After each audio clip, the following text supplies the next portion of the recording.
Again, and welcome aboard to the first episode of the Statue Fit podcast. So I've done a lot of Q&As in the past, and they were done via Skype, all that good stuff, internationally. But now I'm going to start doing certain Q&As in person right here. And because it's going to give you guys more of a better feel of it when we're all in the same room together, and it's pretty much it. So you guys have already seen Adam on the channel. I had him maybe like 2 or 3 years ago. Today, I have the great pleasure of having him on the channel, and I'm really happy because we're going to be diving into posing. He's going to be talking about his experience posing, some of the bodybuilding he's done in the past. So why don't you introduce yourself to the audience? What's up, guys? I'm Adam. My stage name is Brody, so if you've checked me out in the past on Phil's channel, you might have seen Bodybuilding Fitness. That's my brand. That's my stage name. So for the purpose of today, I guess I'm Adam, right? Right. But yeah, that's it. So yeah, what would you like me to know? Introduce yourself, man. Yeah, so I'm a hobbyist bodybuilder. I say that because I kind of got into bodybuilding accidentally. I love training. I love powerlifting. Recently, I got into some strongman. Maybe you've shown some strongman on your channel before, so I just recently discovered that. I'm constantly having new fascinations with different training styles, you know. But anyway, in 2016, which is, I guess, about 10 years after I started training myself, I accidentally, and I say accidentally, I'll explain later, I did my first bodybuilding competition. The reason I say accidentally is because a couple of my buddies told me that they'd be doing a competition. They said, "Hey, you're already doing a cut, so why don't you take it to the next level and actually get on stage?" And even though I absolutely did not want to get on stage, like shirtless in front of hundreds of people, you know, doing a posing routine and having to flirt with judges and all this stuff that to me was not at all the reason I was in fitness. Other than maybe having a six-pack, that was cool. I ended up getting on that stage, ended up placing 4th out of 10 guys. I knew nothing about bodybuilding. I didn't care about it. I liked looking at muscles. I really knew nothing about the rules, the posing. Just accidentally fell into it. But now I love it. And now I love posing, and I love kind of like the art and the science that goes behind posing. And yeah, so that's kind of, I mean, I'm a trainer, I'm a personal trainer, I'm an online coach. I am heavily involved in the fitness industry. And bodybuilding is a hobby and a passion, and it's kind of what gives us our, promo material, take hundreds of photos, videos, all that stuff. So yeah, that's who I am. That's what I'm doing. And Right. So when you say you got into it by accident by competing, do you mean like men's physique, or was it bodybuilding when you did your first show? Bodybuilding in general, I kind of got into accidentally. I met my wife when she was preparing for her first competition in bikini. Okay. So she was already kind of in the competition world. Like, she was already preparing. And myself, I was just kind of in the aesthetic sort of mindset where I had put on some muscle and I was like, okay, time to see a six-pack. So while she was preparing for competition, I just happened to be also doing a cut, and like I was starting to see my abs for the first time. Right. And that was cool. And then watching her do that kind of motivated me at the same time to follow through with what my friends had asked me to do, which was to kind of get on stage and compete at that show. By the way, they never ended up getting on stage at that show. I thought I was getting on stage with them, which I thought would be fun. Nonetheless, it was a good experience. It forced me to do it, so no regrets. So what's the big difference for all the viewers who don't know what the difference is between bodybuilding and physique? So bodybuilding and men's physique, there's a lot of different criteria that can separate what the two are in terms of what the judges are looking for. At the end of the day, bodybuilding, the sport overall, which includes all the categories, men's physique, women's physique, bikini. Anyway, bodybuilding, the sport, you always are looking for like an X frame, which is kind of like, or V taper, like, shoulder to waist is as kind of wide to narrow as possible, and kind of setting up the poses so that you have an X frame, right? That includes the base, your feet. But anyway, you're looking for that shoulder to waist ratio. Like that's a big component of what you're always trying to look for in the proportions of the posing. So I mean, in terms of the physiques, what actually changed from men's physique to bodybuilding, like bodybuilding posing and demeanor on stage is meant to be a bit more brute, like a bit more nasty, like a lot like bigger, drier, kind of meaner looking. Bodybuilding includes the legs, meaning like from the thigh all the way down to the feet. Right. Whereas in men's physique, they don't really care about the legs. There's a joke about men's physique, like they don't train legs.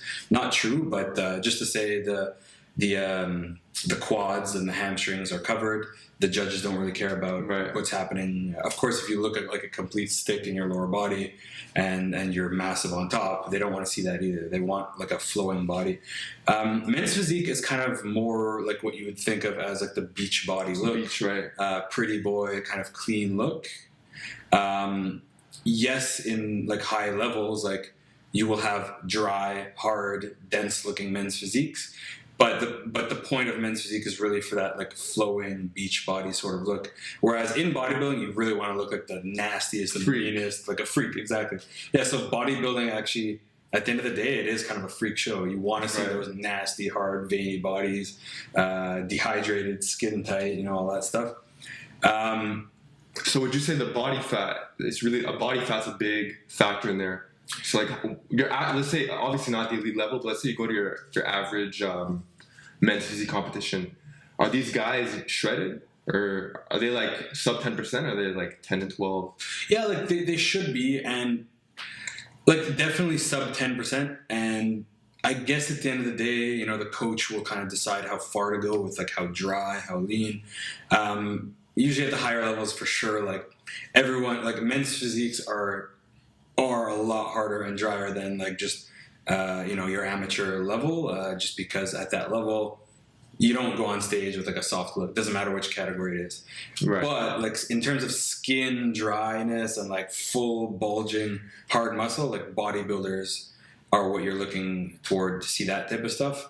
Like I said, men's physique, it's really like pretty boy sort of beach body look, like someone you see on the front of a magazine. You're not gonna you don't want to see like a most muscular, veiny, nasty thing on like a beach body sort of magazine cover. Whereas, but you will see supplement companies promote, whichever companies are trying to look for those clients who are going for that drier, nastier look, and they want to say, take our supplements, you're going to look like that. Right. Probably going to be a bodybuilder, some sort of like bodybuilding style pose. They're gonna pin to that product. Whereas men's physique, beach body look, like you might just say, oh, you want here's a fat burner. You might market a fat burner or something, just like something that shows a six pack, but is not necessarily like disgustingly veiny. But don't get me wrong, men's physique also get dry and veiny. It's just you don't want to overdo that look because you're supposed to kind of be like right. You're supposed to be more of like a gentle. It's relatable. It's more relatable for sure. It's more relatable. Like most people who want a six pack don't envision walking around like a shredded, nasty bodybuilder. Right. They're thinking more about the beach body look, which would be like more men's physique. So they got the board shorts on. It looks like you're going out to the beach. So let's get into the posing. Bodybuilding apparently has 8 poses, and men's physique has 2. Yeah, I mean, it'll kind of vary. Like they all have the mandatory like quarter turn comparisons. So you're going to have your front, your side, your back, and your other side relaxed poses. Bodybuilding has the same too. What you don't have in men's physique is you're not trying to show off every single muscle group in men's physique. Right. It's really, here's the clean beach body look I've developed, and here are my basic setups to display that. But in bodybuilding, there's poses for every single muscle group. There's I'll actually go over them. I'll go over them kind of in the order we're taught to kind of do them, more or less. So you have the front lat spread, which is basically to show your lats, show your back from the front. Of course, you're going to see the shoulders, you're going to see the chest, you'll see the arms, you'll see everything, but it's meant to display kind of how wide your back can look from the front. Following that would normally be front double biceps. So obviously that's to kind of, display your biceps from the front. Of course, you also see your lats, see your chest, you see everything. Even you're still supposed to flex your legs, even if it's not focused on the legs. You don't want to be, you don't want to stay soft anywhere. It's kind of like full body tension while kind of seeming relaxed because you've practiced. You shouldn't be sweating because you're dry and you practiced and you have the endurance. So then you would go to the side and basically you would do a side chest. So kind of like showing off like the pec muscles. But of course, you're still going to see the arm. You're still going to see the side part of the leg. When you turn to the side, you're still going to see the leg. It's going to be a different display of the leg. It's going to be like the side sweep and all that stuff. Following that would be the triceps. So side triceps. Obviously, they sort of show the triceps, but you're going to see everything in the upper body and the lower body. Then you would turn. You are going to do a back lat spread. So now you're seeing the back from the back perspective. Leg setup specific so that you could show the hamstrings more, so that you could show the calf. Then you would do a back double biceps. Same thing again. It's to display the biceps, but now from the back. You'll also see more like rear delt from that angle. You'll see the lats kind of spreading and scooping out. From there, you would go to. You don't have to go to the side from there. You can kind of come back to the front.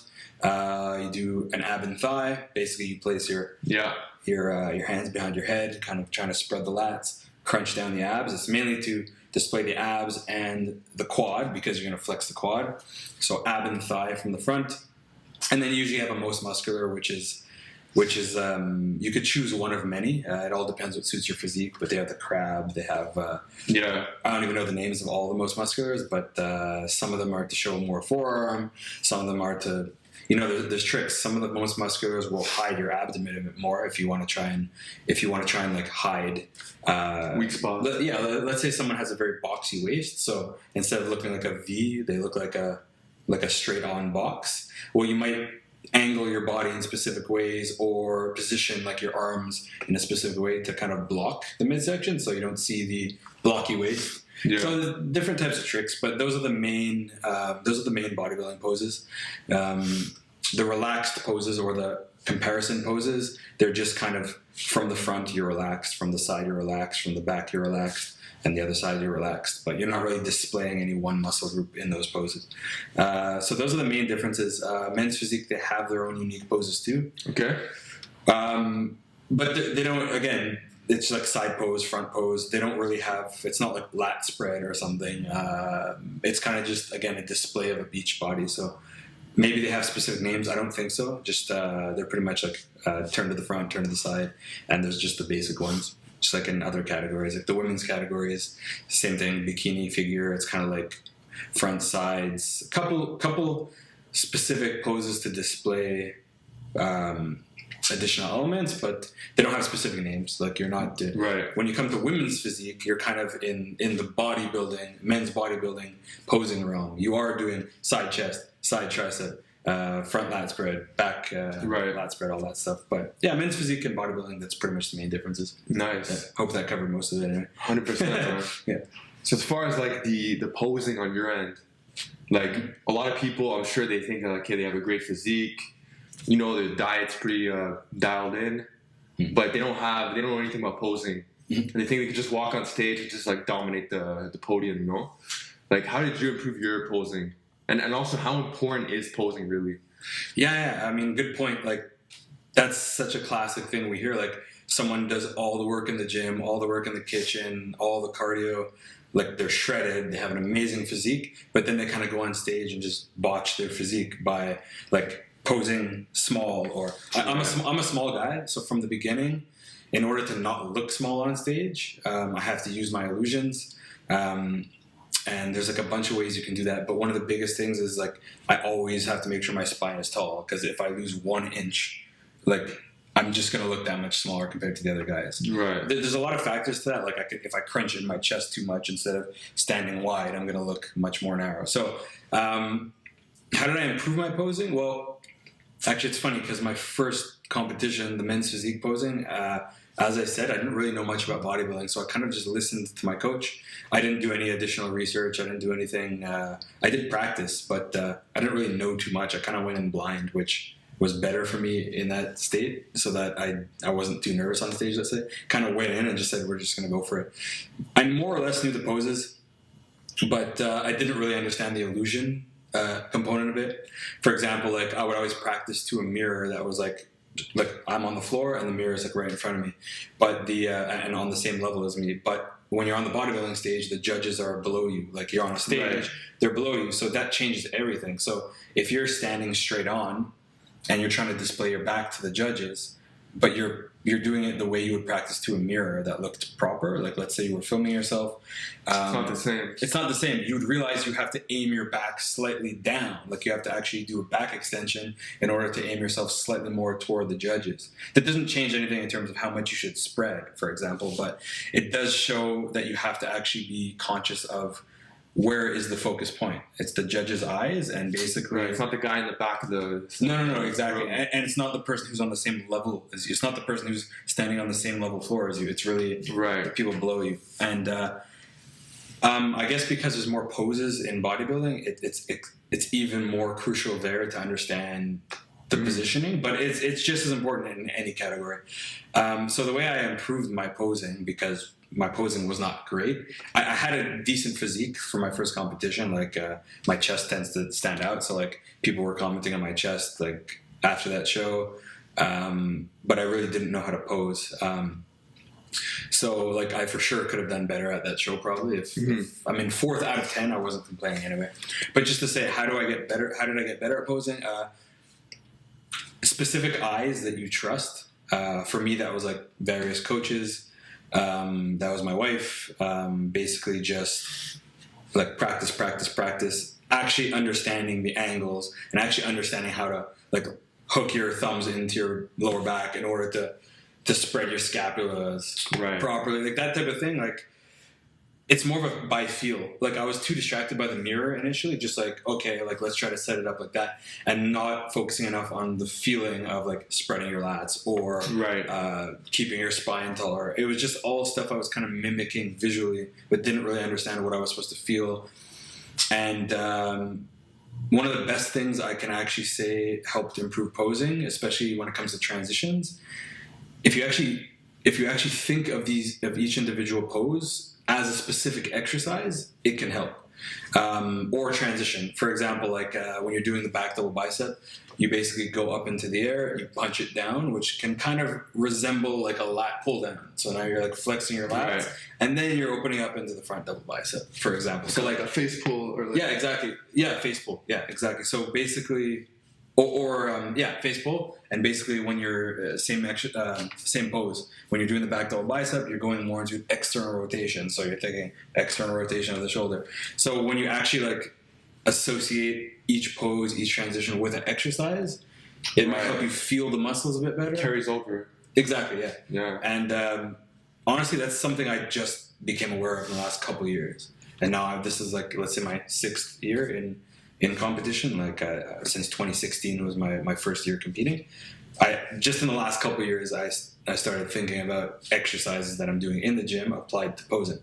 And it was the specificity, you know, just like how a powerlifter like has to carry over to their lifts when they're on the platform. Exactly, yeah. It's like your lifts still have to resemble how you're going to look on stage. It's like 100%. Someone who needs to improve their back double bicep, maybe they should throw in like a face pull or something, you know. 100%. It would honestly, like it would help anybody understand it, but like just like the basic mechanical, like basically anything that an individual in the gym training is not aware of in his own muscular training. Again, just as an example, an external rotation of the shoulder, like not really understanding what those mechanics are, he will not be able to apply that to his back double bicep. Just like he can't really apply it to the gym. Maybe he doesn't feel his rotator cuffs. And I think there was another example.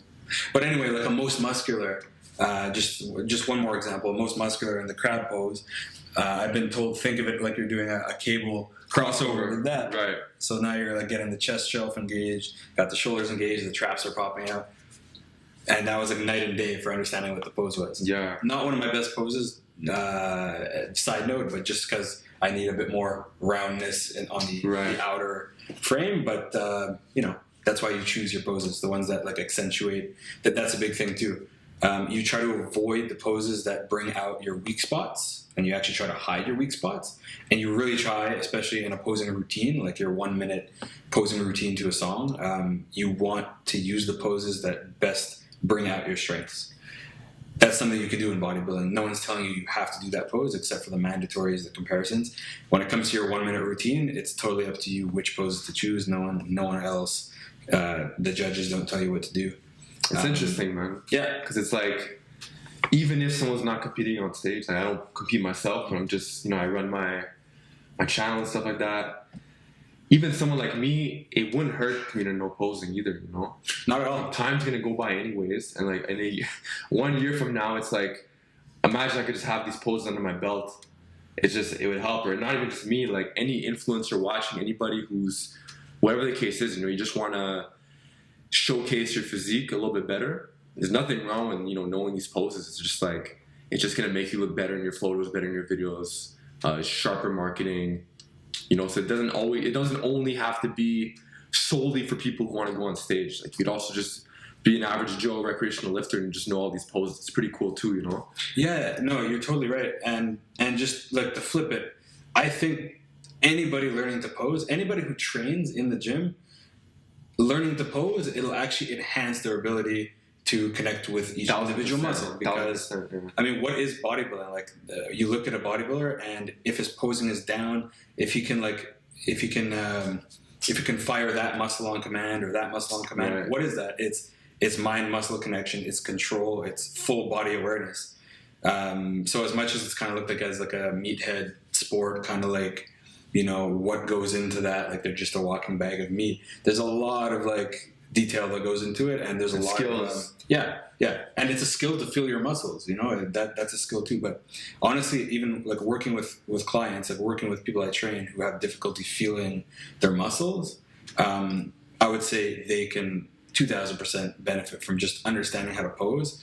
Just because it's going to bring awareness to how to spread your lats, how to flex your tricep. Anything like that. Plus, most people should stand taller than they usually do anyway, so spine tall. Yeah. What's your posing like? How did you improve your posing? For example, I've seen people, they do it on off days. Some people, they do it first thing in the morning, last thing at night.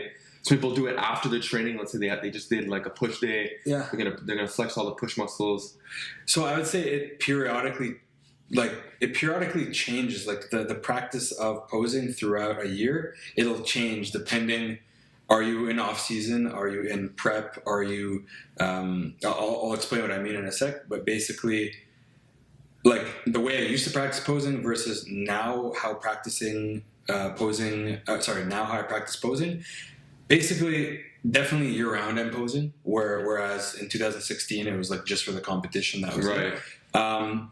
When we're in like competition mode, like let's say we're 12 weeks out, 16 weeks out, usually the practice is like every morning fasted. Like why? Because we haven't eaten, so we can pull our stomachs in the most. We can practice our vacuum, right? That type of thing. Plus, like if you're in a state where you're supposed to be doing fasted cardio, which is it depends on what type of phase you're in, what your coach has you through.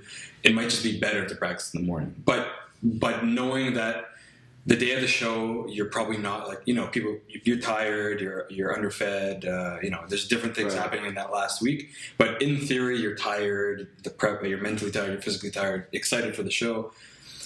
It's best to just kind of get it done in any situation. Doesn't matter how uncomfortable it is, meaning end of night, you're hungry, you're tired. That show day, things might not be perfect. So any condition you should do it in.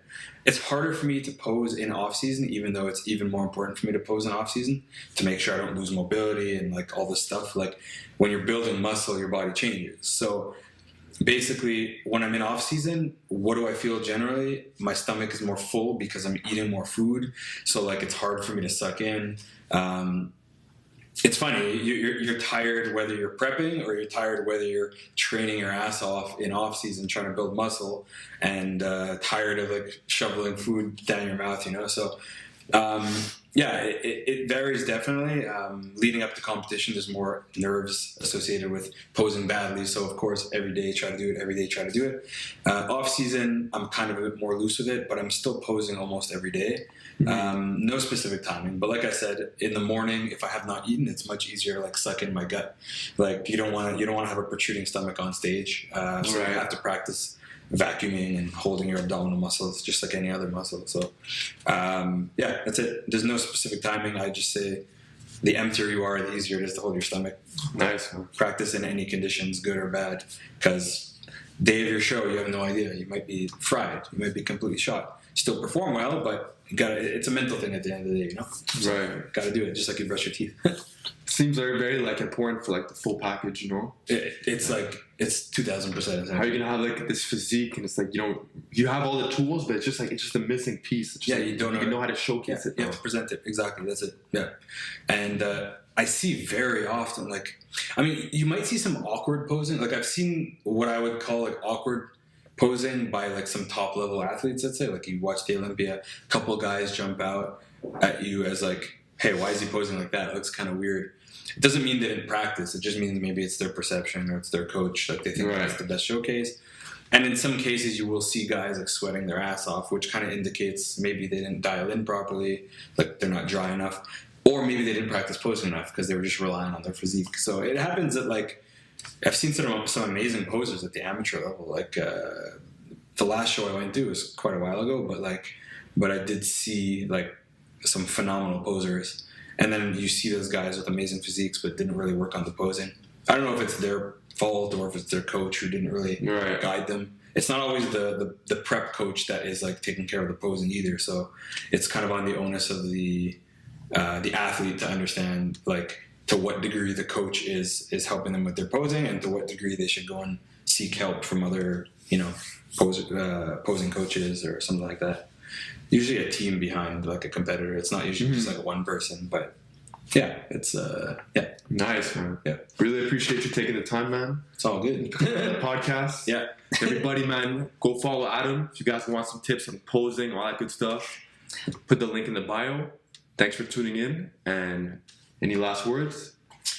Yeah, just remember anybody can benefit from posing because it'll enhance your mind-muscle connection and if you're seeking that physique, you're not gonna be upset at yourself for having learned how to like properly show off your biceps. Or anyway, it depends on your motive, but posing is good for anybody, in my opinion, in terms of feeling your muscles. So yeah, not just bodybuilding. Anyone should do it. It's my opinion. Yes, sir. Yep. See you guys soon.